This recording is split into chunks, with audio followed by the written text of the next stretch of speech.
Hello बच्चों, आप लोगों का एजुकेशन केयर क्लासेस में स्वागत है। आज हम बात करेंगे भारत की जलवायु। जो भारत की मानसून या जलवायु होती हैं उनसे किस प्रकार के क्वेश्चन बन सकते हैं, उनके कौन कौन से टॉपिक इम्पॉर्टेंट हैं, मतलब कौन कौन से पॉइंटेड इम्पॉर्टेंट हैं, उन सब पे चर्चा करेंगे। और हम एक ही बोर्ड में अच्छे से पढ़ने की कोशिश करेंगे। बस आप लोगों को हमारे साथ बने रहना है, पूरे क्लास को ध्यान से देखना है। मैं एक एक चीज़ें आप लोगों को एक ही क्लास में याद करा देंगे और अच्छे तरीके से समझा देंगे कि कैसे कैसे क्वेश्चंस बनते हैं और कहाँ पे हम लोग फंसते हैं। इस सब पे हम चर्चा करेंगे। चलिए देखते हैं भारत की जलवायु। तो देखिए, जलवायु क्या होता है, किसी भी क्षेत्र में लंबे समय तक जो मौसम की स्थिति बनी रहती हैं, जो भी स्थिति लंबे समय तक जो मौसम की स्थिति बनी रहती है, उसी को हम क्या कहते हैं, जलवायु। तो जो भारत की जलवायु है वो कैसी है, उष्णकटिबंधीय है। जो भारत की जलवायु वो कैसी है, उष्णकटिबंधीय है। अब यहाँ पे जो जलवायु पाई जाती है उष्णकटिबंधीय पाई जाती है। आगे देखते हैं कुछ एग्जाम टू पॉइंट जो बहुत बार एग्जाम में पूछे जाते हैं और आए हुए हैं।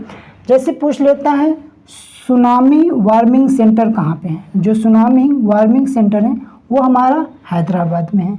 कहाँ पर है, हैदराबाद में। भारतीय मौसम विज्ञान, जो हमारा भारतीय मौसम विज्ञान है वो कहाँ पे स्थित है, दिल्ली में स्थित है। कहाँ पे स्थित है, दिल्ली में है। उष्णकटिबंधीय मौसम विज्ञान, क्या उष्णकटिबंधीय मौसम विज्ञान, ये हमारा पुणे में स्थित है। कहाँ पे स्थित है, पुणे में स्थित है।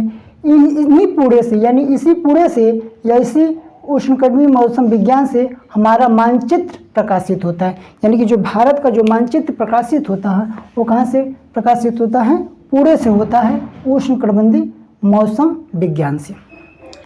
चलिए आइए देखते हैं यहाँ पे थोड़ा सा व्यापारिक पवन।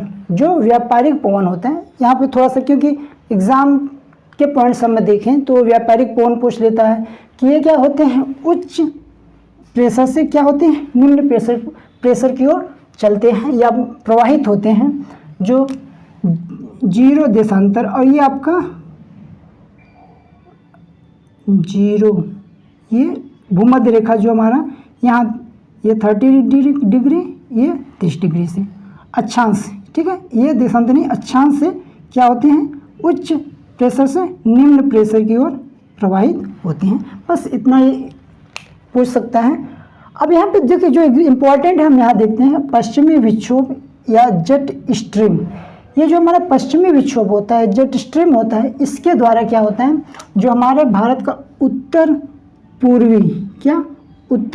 पूर्वी मानसून उत्पन्न होता है। क्या होता है, उत्तर पूर्वी मानसून उत्पन्न होता है। अब ये क्या क्या होते हैं, इसके वजह से देखिए उत्तर पूर्वी मानसून जो शीत लहर उत्पन्न होता है, यानी कि जेट स्ट्रीम के द्वारा देखा जाए तो ये उत्तरी जो पूर्वी मानसून है उससे क्या होता है, शीत लहर उत्पन्न होती है।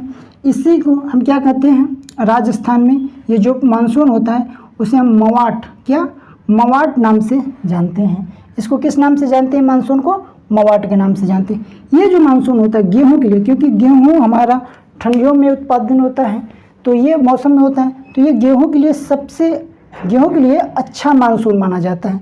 ये गेहूँ के लिए क्या होता है, अच्छा मानसून माना जाता है। भारत के उत्तरी मैदान में इन्हीं मानसून से, देखिए भारत के उत्तरी मैदान में जो मानसून बना रहता है, ये वर्षा होती है वो उत्तरी पूर्वी मानसून से होता है। अब देखिए थोड़ा सा यहाँ से देखते हैं, उत्तर पूर्वी मानसून से उत्पन्न होने वाली जो वर्षा होती है, ये आपका तमिलनाडु है। ये क्या है आपका, तमिलनाडु।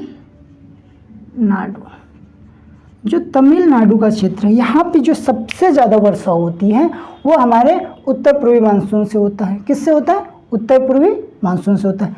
अब ऐसे क्वेश्चन बनता है कि जाड़े के टाइम में जाड़े के टाइम में सबसे ज़्यादा वर्षा कहाँ पर होती है, तो तमिलनाडु में। किस मानसून से होती है, तो उत्तर पूर्वी मानसून से वर्षा होती है।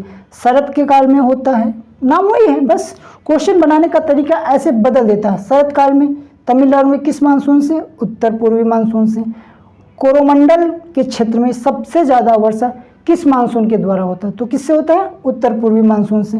पूर्वी घाट, क्योंकि हमारा पूर्वी घाट है तो यहाँ पे जो सबसे ज़्यादा वर्षा होती है किस मानसून से? उत्तर पूर्वी मानसून से होती है। अक्टूबर और नवंबर के महीने में सबसे ज़्यादा वर्षा जो तमिलनाडु में तो किस मानसून से होती है? तो वह उत्तर पूर्वी मानसून से होती है। तो यहाँ से एक टॉपिक्स क्लियर होता है कि हमारा जो तमिलनाडु में जो वर्षा होती है सबसे ज़्यादा वो किस मानसून से होती है? उत्तर पूर्वी से। आइए हम देखते हैं दक्षिण पश्चिमी मानसून। ये तो दक्षिण पश्चिमी मानसून है, ये माना जाता है कि जो भारत की मानसून जो आता है वो लगभग जून के प्रथम वीक में यह क्या करता है? केरल में एंट्री करता है, यानी कि केरल इसका वेलकम करता है।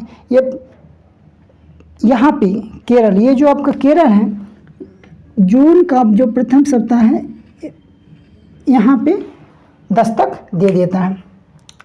अब इससे जो प्रभावित क्षेत्र हैं वो ये देखते हैं। देखिए क्या क्वेश्चन बन सकते हैं वो भी हम देखेंगे, और जो क्या प्रभावित होते हैं इससे। देखिए इंडिया के जो लगभग जो क्षेत्र हैं या भाग हैं 75% भागों पर इसी मानसून से वर्षा होती है, यानी कि जो भारत के लगभग ज़्यादा क्षेत्रों में जो वर्षा होती है वो दक्षिणी और पश्चिमी मानसून से ही होती है। अब वह क्षेत्र जहाँ वर्षा होती है इनसे पश्चिमी घाट में भी होती हैं और पूर्वी हिमालय में भी क्या होती है? इसी से वर्षा होती है। मेघालय के क्षेत्र में इसी से वर्षा होती है, इसी मानसून से वर्षा होती है। देखिए क्वेश्चन क्या बन सकता है? भारत का और वर्ल्ड का, ऐसा नहीं भारत का है तो है ही, वर्ल्ड का ही सबसे ज़्यादा वर्षा जो देखने को मिलता है वह मानसीन कौन सा? मानसीन राम। क्या? मानसीन राम एक स्थल है जो मेघालय के पास में, वहाँ पे सबसे ज़्यादा वर्षा होती है।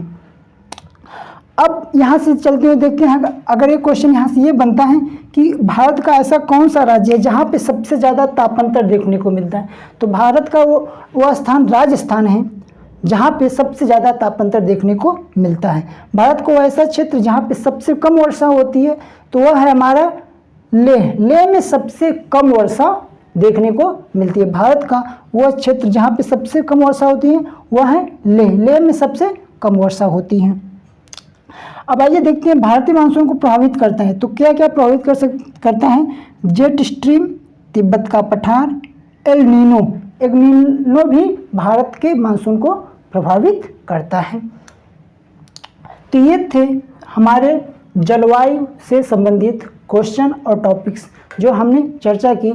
और अगर ये वीडियो आप लोगों को अच्छा लगा हो और बेहतर लगा हो तो आप लोग हमारे YouTube चैनल को सब्सक्राइब कीजिए और ज़्यादा से ज़्यादा लोगों के बीच शेयर कीजिए। बहुत बहुत धन्यवाद।